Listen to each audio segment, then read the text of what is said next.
Hi, I'm Jane O'Reilly, and this is Ageless. I'm 40 and my life is just getting started. I'm here to share real talk and real experiences about how to live life ageless. Nothing's off the table. You know the vibes. Let's go. Welcome back to Ageless. I'm Jane O'Reilly, and today I am joined by Colleen Kachmann. She is a master recovery coach dedicated to helping high-functioning perfectionists break their dependence on alcohol and other self-sabotaging habits. Her strategies for emotional sobriety teach women to step into their own power, feel safe with themselves, and learn how to trust their intuition. Through her own experience with alcoholism, Colleen founded Recover with Colleen after realizing that being sober is not a good goal. Permanently identifying with alcohol as a drinker or a non-drinker is limiting. Colleen developed the accelerated recovery process using evidence-based strategies in neurophysiology and psychology that have been scientifically proven to help people change. She helps women bypass the stigma and drama that society associates with sobriety by focusing on what is really important, our relationship with ourselves. She combines emotional intelligence, positive psychology, and coaching to help women strategize the next chapter of their lives. Colleen holds a bachelor's of science in education, a master's of science in coaching, and a women's functional and integrative medicine professional certificate. She is also the host of the Recover with Colleen podcast, and Colleen is here to share the unconventional path she took not only to recover her mental health, but also how she built a multiple six-figure business helping women reclaim their power in all areas of their lives.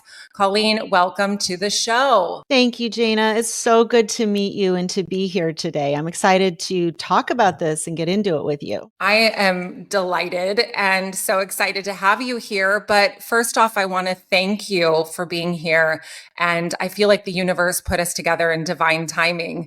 And I have a huge soft spot in my heart for what we're about to cover today, because I have shared in previous podcasts that I'm a sober woman in recovery. So it's been a journey. And I wanted to start by hearing your story and hear about your journey and everything in between. Okay. Well, one of my favorite frameworks is there are two types of people in the world. There are people who are in recovery from something, and then there are people who are still struggling. And whether it be alcohol or food or, financial debt or toxic relationships or trauma or all of the things, once you kind of come to that point where you realize that you can either continue to dig the hole or heal, that's really the difference. And I am so happy to be here with you. And I just find that people who identify in recovery have such kindred spirits, and vulnerability is so welcome. We are here to, stop with the crap and stop the bullshit and tell the truth and hold space for each other. And so I just love this community of people that I find myself attracted to and attracted to me, of just truth tellers and truth seekers. And to me, that's how I define recovery. And my story began, for years. I didn't quit drinking until I was 46 years old. And I always thought alcohol was part of the good life. I drank because I thought I was celebrating and I was happy. I honestly believe part of the problem was privilege. I didn't have to work a second shift job in a factory, even though I have 4 children, my bills were paid and I had the privilege of drinking nice wine. And I can remember my grandmother passed on this saying to me that you should always eat on the good dishes, right? And you should be your own best guest. And somehow my brain took that to mean that I should be drinking top shelf vodka on Monday, like celebrate every single day, right? So I really feel that I got caught in the weeds with alcohol because ignorant. I had no idea that alcohol is a drug. And what in our society, there's this kind of belief that there's two types of drinkers. There's normal drinkers and then there's the alcoholics. And for me, I had 4 kids plus 3 stepkids. So I was running 7 kids, and I was teaching hot power yoga first thing in the morning, and I ran marathons, and I was a coach on Instagram with all of my vegan perfect foods and sourdough breads. And like, there was no possible way I could be an alcoholic. And so what happened to me is that as I noticed I was drinking more, and the reason I was drinking more was because I had a high tolerance. Once I kind of went past where I was drinking more than other people, then I took it underground. I used to have a decoy bottle of wine on the counter. Mommy's setting such a good example, having 1 or 2 glasses of wine. But I had a stash in my closet, and I was hitting the Grey Goose vodka in the background. And so I went on with like this for many, many years, dealing with this problem with shame. And I got caught in the shame spiral. And of course, as you know, alcohol is a drug. It's a depressant drug. And so while I'm going to my physician to talk about my depression or my anxiety, and I'm getting medications for things like that, it never occurred to me or my physicians. To be fair, I might not have mentioned I was drinking like half a fifth of vodka a day, but it never it never occurred to me that I was dosing myself with a high dose of a depressant drug. And so I found myself in a darker and darker place. And what do we do when we don't realize we're our own problem? We project it onto the world. I thought I needed to get another divorce. Here I am in this marriage, and I resented my husband so much because I was staying home with the kids, and not just mine, his, and he was making all the money. And I perceived power issues. I thought he was a narcissist. Like, in my own head, things were just really, really dark. I thought my kids were screwed up and I had screwed them up. And it just became a daily cycle where, of course I wanted to stop drinking. I wished that on a Monday I could just skip it, and I would try, but I would have these out of body experiences. I would set the intention, okay, I'm not going to drink today. I'm not going to drink till Friday. We're going to have a good week. And then I would go through my day doing all the things and running wild. Of course, also feeling anxious and hungover from the night before. So by the time I would get to 5 o'clock, 6 o'clock, 7 o'clock, if I could make it, I didn't have any willpower anymore. I didn't have the capacity to do anything but grab the closest form of relief, which when you're addicted to alcohol, it does feel relieving. My experience now, I've reintroduced alcohol. My brain doesn't respond the same way because I'm not in a dopamine deficit. I'm not in a chronic state of stress. But what I realize now is that my nervous system had become so dysregulated due to alcohol. But then also, of course, even when I quit drinking, I found, oh, this isn't about the alcohol. I had to untangle so many things. I was really, really dysregulated. I didn't know how to process my feelings or to stop. I just wouldn't let myself stop. And I remember it would be like an out of body experience, saying I'm not going to drink, and then watching my body walk back to where I kept the vodka hidden in the back and pouring that drink and wanting and speaking out loud, please don't do this. And yet there I would be doing it anyway. So that's kind of where I came to. I don't know if you have any questions about that, but that was my ending. I was just stuck and felt powerless to get out of it. I can relate to the powerlessness. It is one of the most paralyzing feelings I've ever experienced. And to have something have you by the grips and not be able to break that cycle it's traumatizing. Yes. And to speak to that point, trauma is learning, addiction is learning. Our brain has habituated stress and relief and just cut out all the middlemen, cut out all the other options, stopped going down other neural pathways. And so we just get this accelerated form of learning. That's what addiction is. And trauma is the same thing. So I was traumatizing myself every single morning, beating myself up. I didn't have the skills to understand that not everything you think is true.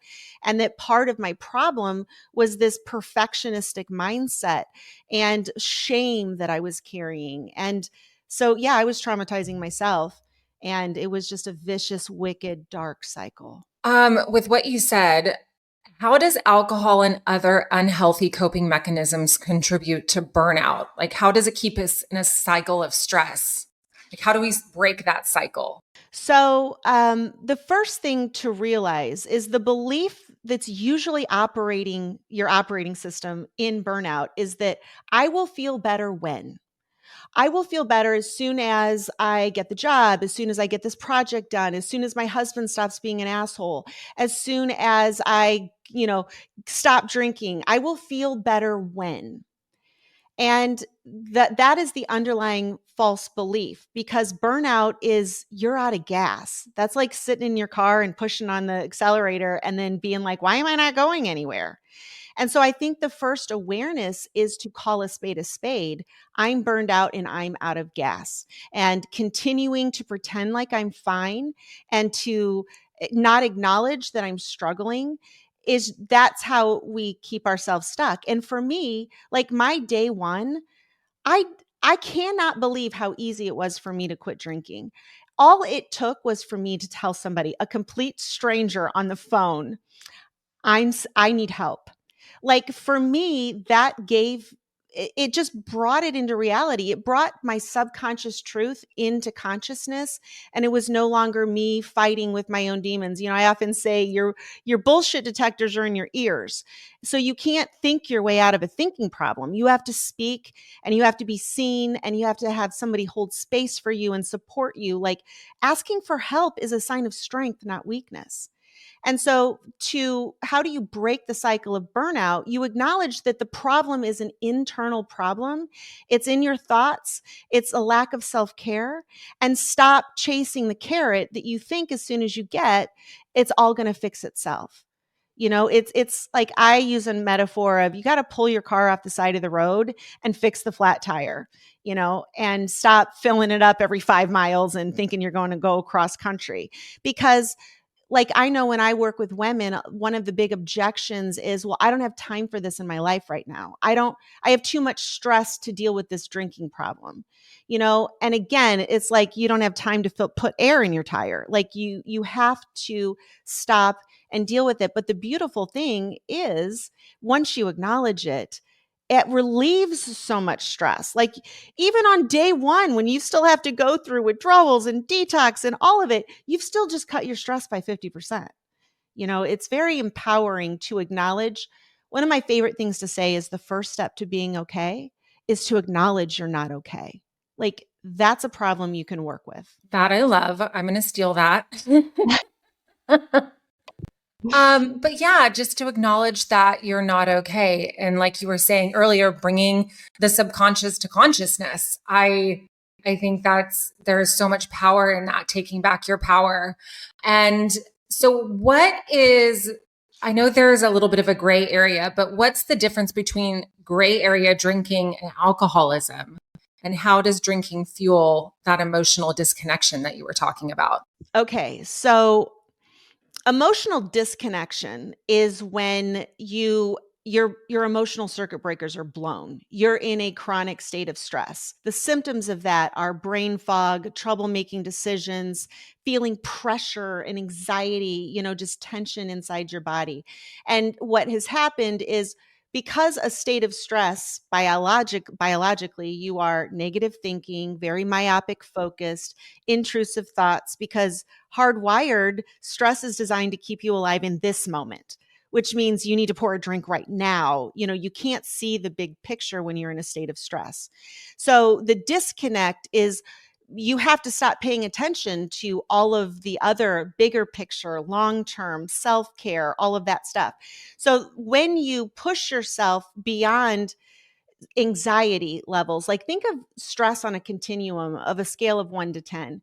And let's say 7 is like top anxiety. Once you cross that and you've been there so long and you've ignored your warning lights and blown through all of the stoplights, then you go into kind of a state of collapse. That's polyvagal theory. Where dissociation and disconnection, giving up, feeling hopeless, that is what's beyond the anxiety. So that truly is what true burnout is when you're no longer in a state of action and anxiety and problem solving. You've gone into the, I can't do anything. Like I just give up. So gray area drinking, if I'm going to be butt-faced honest here, is a kind way of saying I'm struggling with alcohol. Gray area drinking means I've gotten in the weeds and I'm not sure how to make sense of this. I'm not sure what to do about it. I'm not sure if there's a problem. And so what do? You spend all your time Googling, what's the difference between gray area drinking and alcoholism? Or what's the difference between alcohol use disorder and alcoholism? Like, I really liked the word alcohol use disorder. I was comfortable saying, I definitely am drinking more than I want to drink. So even in active addiction, that was the term that I perceived. And then alcoholism, first of all, there's different branches of that word. Alcoholic is an identity that you have in your core, that you have a disease that is lifelong. You will always struggle with specifically alcohol. You do not have the capacity to drink. And whether you are drinking or sober, I run into a lot of people who say they're recovering alcoholics. And if they have one drink, they're going to be snorting cocaine off of somebody's boobs and coming onto their husband, and they have that belief in there. And science shows that it is the belief that predicts future behavior with alcohol, and not how long you were drinking. There's no genetic marker. It is the belief that you're an alcoholic. Now, I think alcoholism is just like, I struggled with alcoholism. Like, I'm comfortable saying that. I was addicted to alcohol. So alcoholism, I think, could be an umbrella term. There is no specific word, DSM-5 diagnosis. They call it substance use disorder now, because that's a spectrum. So I think the other thing you get caught in the weeds, I know I did as a drinker, was trying to figure out your diagnosis. And the bottom line is, you're living from the outside in. If you're worried about what other people think and what boxes you checked on what form on the internet, the inside, your experience of your drinking is that I'm not happy with this. And trying to find a test to override, we're gaslighting ourselves when we do that. We feel like something is wrong, but this internet guy said that, well, if I don't have that many drinks per week, or I only blacked out twice last year, so it turns out I'm not, it's like, it's just crazy making. Does that make sense? Makes all the sense in the world. Thanks for clarifying all of that. I did want to talk about perfectionism, because I know I mentioned that when I was introducing you. I struggle with perfectionism. I always have, but I also love that side of myself. Mm-hmm. However, when you couple that with being a doer and needing to be doing something all the time, that's where I get to the burnout phase. And that's when I want to drink or use a substance more than ever. Yeah. So perfectionism, and I'm going to say this, it'll be a little spicy, but these are just words, right? But perfectionism itself is a mental health disorder. You are arguing for a version of reality that does not exist. Like, if you stop and just look around, like, I can see out my window right now, and I can see a tree that was hit by lightning, and it's got a big scar on it. The trees may be out there giggling at the scar on the tree, but in nature, in the 3D world, things just are what they are. There is no good or bad or right or wrong or better or worse. You know what I mean? And the first step to awareness, I got this from Don Miguel Ruiz's books, and I'm not going to even name like the 4 agreements, because I read all the books and I love him. They're so good. But his explanation, and I read this, I think, in the 5 levels of attachment, is that the true definition of awareness is the ability to separate what's going on in your mind and in your body from the outside world. Okay. So perfectionism is the belief that things should be a certain way and that they mean something. And so the thing is, we do, of course, as humans, we do want things to be a certain way, and they do mean something, but it's the reality that we get to choose that and not be driven by the beliefs that have been programmed into us, or the beliefs that once worked for us and no longer work for us. Okay. So perfectionism is when you place a set of conditions on when you will and will not be okay. You're making an agreement in advance to beat yourself up or to have moral superiority, which we all enjoy that side of perfectionism. But it is just a set of conditions that you're making up in your mind. And maybe other people are agreeing with you. But what I know about perfectionism, if you really pay attention, the bar's always changing. I used to think in college, the perfect amount of drinking was drinking till I puked and then sleeping all day Saturday. Like, I didn't think that was a problem. Yay. Super fun. We're doing it again. See you guys. Let's do it next time. Right. And then as a young mother, perfect drinking was no drinking during pregnancy. And then later, when I had small kids, it was 1 glass of wine or 2 glasses of wine. I had no problem with that because I perceived that to be the perfect amount of alcohol. It wasn't until what I thought was the perfect amount of alcohol didn't match what my hand was bringing to my mouth that the disconnect began. And I began to beat myself up because I'm not doing it right. And then that's when I got into a shame spiral, which of course I can't tell other people because they might agree that I'm not doing it right. And then I have to put my drink down forever because in this society, we believe that your only option once you get in the weeds with alcohol is to quit forever and admit you're an alcoholic and start going to meetings and making amends to people. Like that is whether you've ever been to an AA meeting or not, that's the belief that kind of is the correct course of action. And so whether you're talking about alcoholism or whether you're talking about just your workout or the way you eat, realizing that there is no perfect and that your job as a human being is to create a safe space in yourself. And here's my shocking truth is that in my recovery, like I now say I'm recovering from perfectionism, not alcoholism. Like alcohol is so far behind me. Like I have a drink now, it's not a problem. But perfectionism, that belief that things need to be a certain way, that I need to be a certain way. And I don't know if I finished my sentence, but that bar is always changing. And so having learned to have a relationship with myself where I'm okay exactly as I am right now, and that allows you to live from the inside out. And here's what I was going to say. I get so much more done. I am even more productive because I give myself permission to go at whatever speed is right for me today. The perfectionistic mindset is I have to have 57 things done before breakfast. And allowing myself to get up and say, my body doesn't feel like that today, or I'm experiencing brain fog today, and give myself what I need in real time instead of using this mental itinerary and beating myself up when I don't make it.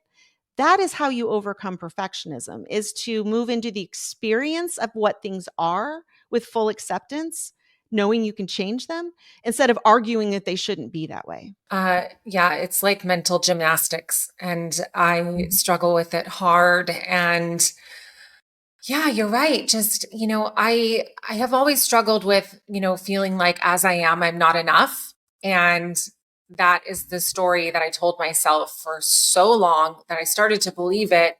And so I'm like deconstructing that. And that kind of leads me into my next question for you. And that is about emotional sobriety. And why is emotional sobriety the path to inner peace, mental freedom, building a deeper connection with ourselves? Let's speak on that. Okay. So to me, I define emotional sobriety kind of another way of speaking of the awareness that there's a difference between what you think and what things are.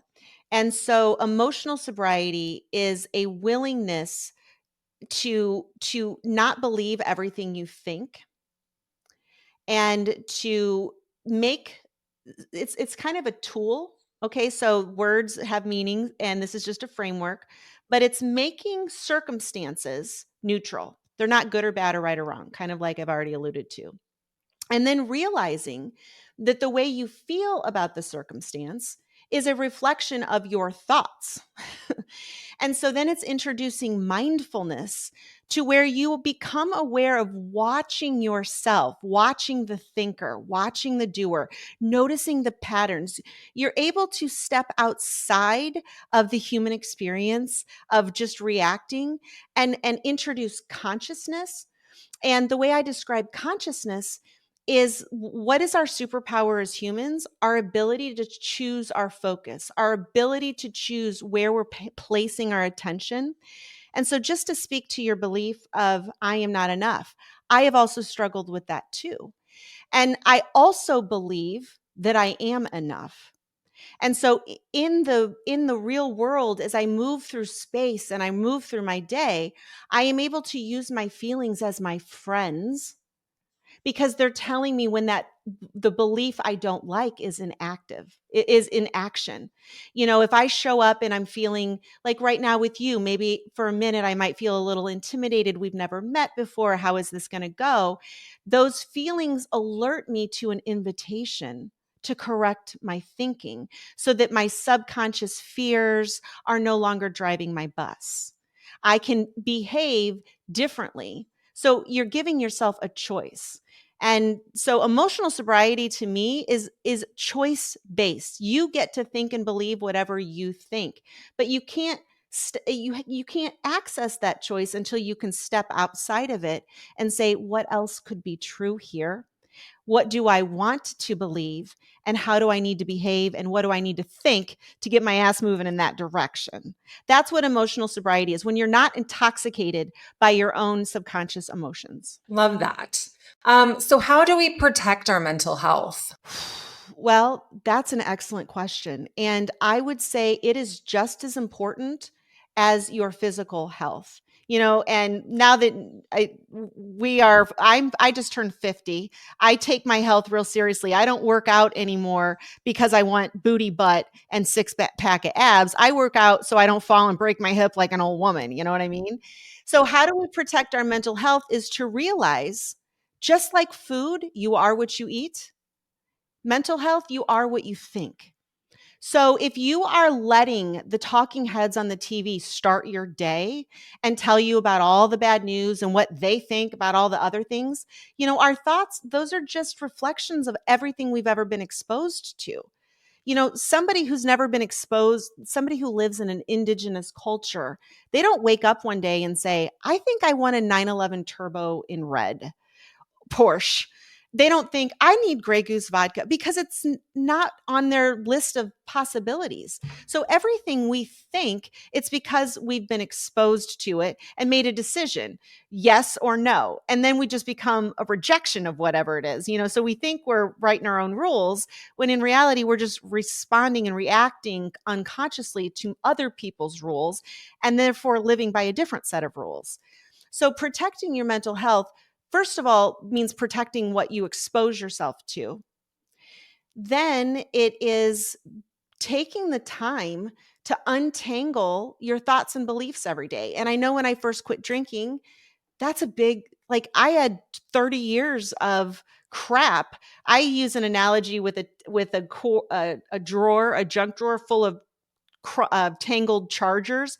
You have to pull out each cord, because we've made so many assumptions. And if my husband's 5 minutes late, that means I need to divorce him. We've just accelerated all of these thought processes to where they're habits. So you have to take the time to do that work. But then, for me, I can actually walk, talk, and feel at the same time. If I get if I get triggered, I know to put myself in a safe place so that I'm not responding to subconscious thoughts. If my husband and I get into an argument and I feel my body responding, I'll be like, I have to go to the bathroom. And that's usually all it takes. Sometimes though, it's hit something deep. I need to make sense of it. So I'll say, can we reschedule this for later because I need to take some time or whatever. So we protect our mental health by protecting our experience, our nervous system, and letting our bodies inform us of what we need or don't need, and stop blowing through our own stop signs. If your body is saying I'm overwhelmed, believe it. Okay, then what are you going to do? Not, I'm so overwhelmed, I can't do all this. And then you just keep doing it. Well, it's only going to get worse. First off, I know that this is an audio only podcast, but Colleen, you do not look a day over 30 and you are ageless, girl. I just had to say that. Well, thank you so much.